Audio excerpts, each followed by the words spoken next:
You're listening to GWP Weather. It's Friday, July 3rd, 2026, and in today's weather report, we will be looking at the heat as it continues to persist through the holiday weekend, as well as some storm chances that will be increasing over the next couple of days. We'll also be doing your long range forecast as we do that every Monday and Friday here on GWP Weather. So let's go ahead and start off by looking at some of the different weather alerts that we have across the country. We are dominated with extreme heat warnings and heat advisories here across the central and eastern U.S., northern Missouri, and that extreme heat warning, including Kansas City, Columbia, and Jefferson City, and then our southern counties in the orange under that heat advisory. These alerts continue through Saturday. They also extend along the I-95 corridor where we've had record highs, record heat index values, all sorts of records that have been set across all of those areas for this 4th of July weekend. We've also got some severe thunderstorm watches across Michigan, Indiana, Illinois, a separate severe thunderstorm watch in South Dakota as well, flood watches in Iowa, and some red flag warnings out west as well. So all sorts of different weather alerts here on this 4th of July eve.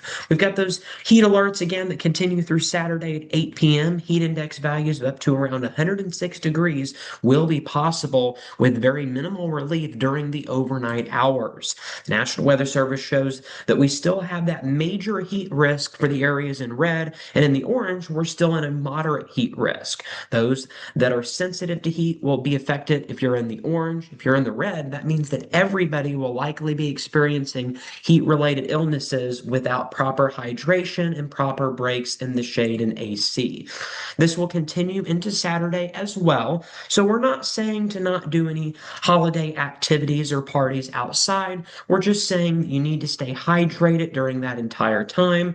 And so you also need to have maybe a fan outside as well. You're under the shade when you're shooting off those fireworks. Of course, fireworks will take place during the evening hours. So, of course, it'll cool off a little bit. And really, that's the best thing you can do is limit your time outdoors to the early morning hours and the late evening hours. That's going to be your safest time to be outside as we go through today and tomorrow with those different heat alerts. But then as we go into Sunday in the early part of next week, we're going to be slipping back into that minor heat risk. So we're not really going to see the impacts.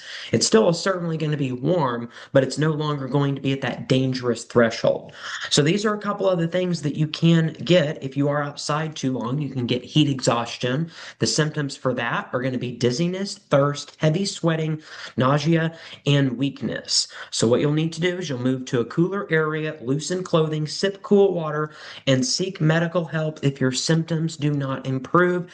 As remember, heat exhaustion can lead to something more serious called heat stroke, which is where you have confusion, dizziness, and sometimes you can even become unconscious when you go into heat stroke. Heat stroke can cause death or permanent disability if emergency treatment is not given. And so call 911 if you see somebody else dealing with those symptoms. If they're confused, dizzy, or unconscious, then call 911, move the person to a cooler area, and loosen their clothing and remove extra layers. Also, if it's available, cool them with water or ice.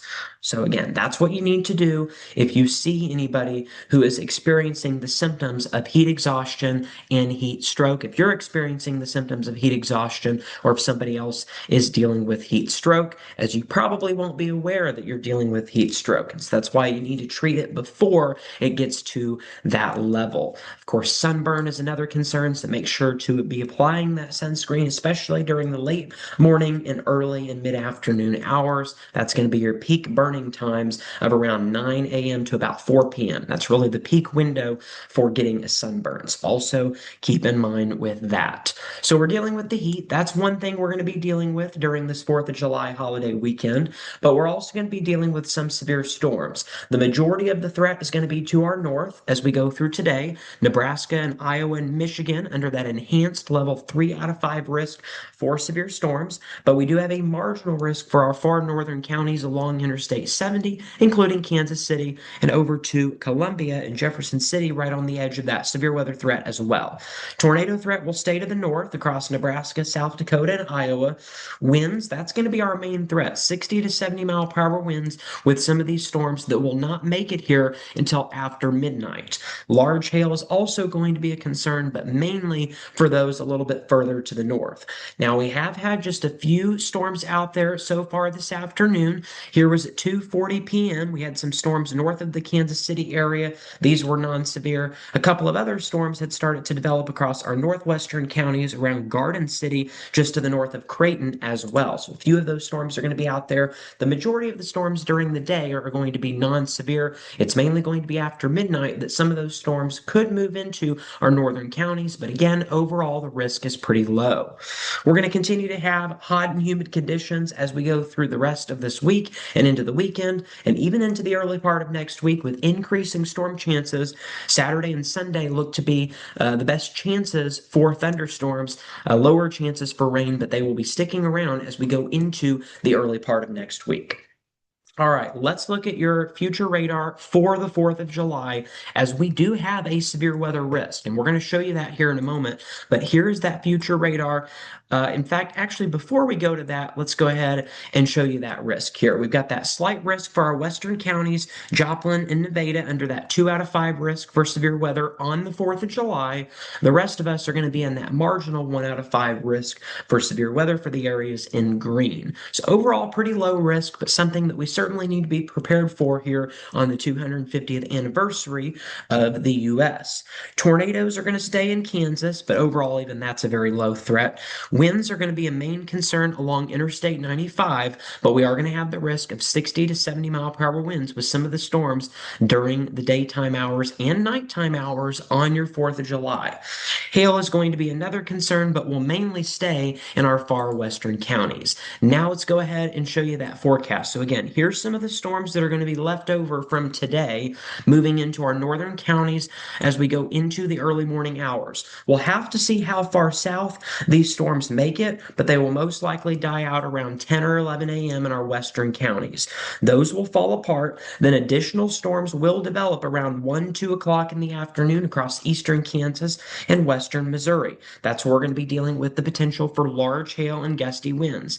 Another round of storms is going to be possible across central Missouri as we go into Saturday evening, continuing into late Saturday night and into Sunday morning. An additional round of storms is going to be possible. During the day, these storms are going to bring with them the risk of hail and winds. At nighttime, it's mainly going to be just a wind threat with these storms.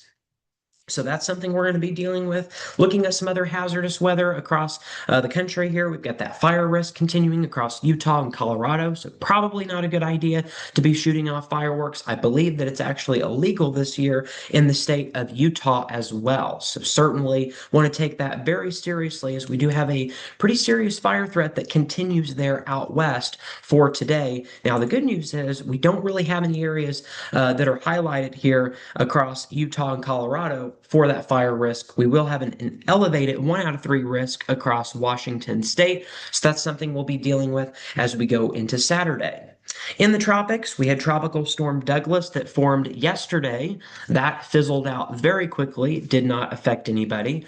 But behind that, we had a new area to watch that has been put in its place, where we have a 20% chance of a tropical wave becoming our 5th tropical cyclone here in the eastern Pacific. Overall, the threat right now out of that storm is fairly low.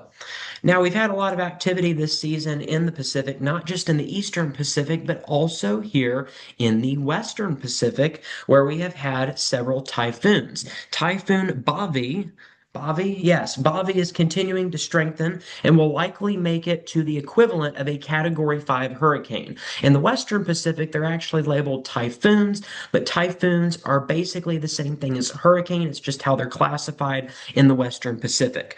Guam and the Northern Mariana Islands are going to be potentially looking at some impacts out of this storm as we go into late Sunday night. So certainly some pretty big impacts are going to be expected. This storm will also move into the Philippines Sea as well as it continues to move west across the western Pacific. So not dealing with anything anywhere close to here.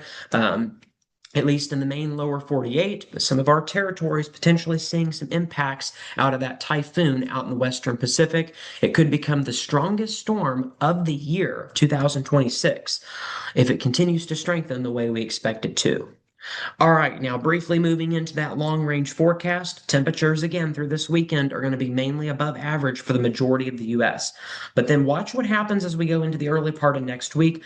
A little bit of a cool down, not much, but a little bit of a cool down is expected with temperatures near average to maybe slightly below average for a couple of days. And then it's going to get warm again as we go into Wednesday and Thursday of next week. Next weekend, though, looks near average. So again, certainly going to be up and down on those temperatures a little bit, but overall trending just a little bit cooler in the short range. What about in the mid to long range? We're going to start to heat things up as we go 6 to 10 days out. This from the Climate Prediction Center, slightly above average from July 9th through the 13th. Precipitation will remain slightly above average. Again, July is a fairly dry month, so slightly above average might still mean that we're going to be a little bit dry. Staying dry out west as we go into the 8 to 14 day outlook, still slightly above average temperatures with the worst of the heat staying out west. And then as we go into July 11th through the 17th, below average to around average precipitation is expected as we go towards the middle of the month. About the last 2 months of July, the 18th through the 31st, temperatures are going to be near average, which our average high this time of year is upper 80s to low 90s. So that's probably where we're going to be at for the majority of the month of July. Precipitation overall is expected to be a little bit below average during the second half of the month. Now we're going to go into your hazards outlook. Hazardous temperatures are expected across really pretty much the entire country, with the exception being the Great Lakes, Mid-Atlantic, and Northeast. But everywhere else, including here in Missouri, we're going to be in that slight to moderate heat risk as we go into the middle of July. So that's going to continue to be one of our main hazards here across the country. All right, so we will not have a GWP weather update unless we think it's necessary for tomorrow because it's a holiday.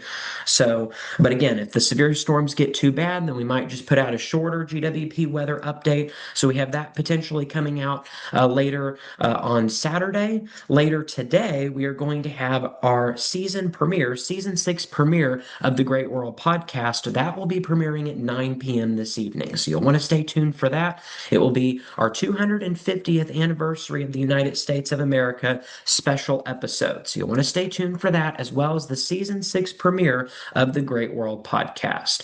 All right, well, that is it for today here on GWP Weather. Have a safe weekend. Have a safe holiday weekend with the heat and the storms that we will be dealing with through the rest of this weekend.